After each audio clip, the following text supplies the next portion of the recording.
la décarbonation de l'aérien est un défi extrêmement difficile et tous les leviers doivent être actionnés.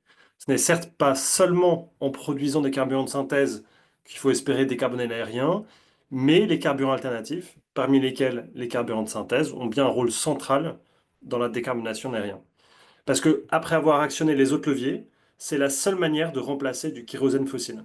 Et la plus grosse partie des émissions du secteur aérien concerne des vols qui ont besoin de carburants liquides, qui sont très concentrés en énergie. En plus, demander au secteur aérien d'utiliser ces carburants de synthèse, c'est une manière sûre de faire porter au secteur la responsabilité de sa décarbonation, parce que quand le carburant de synthèse est mis dans les réservoirs de l'avion, on est sûr que le carbone qu'il contient a déjà été capté dans l'atmosphère avant, ce qui n'est pas le cas pour les mesures de compensation carbone, par exemple.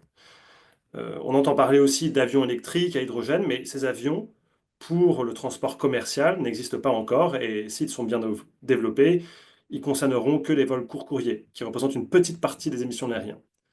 Euh, donc voilà, si on laisse la croissance du trafic non maîtrisée, ces efforts seraient remis en cause. Donc il ne faut pas négliger les mesures de maîtrise du niveau de trafic.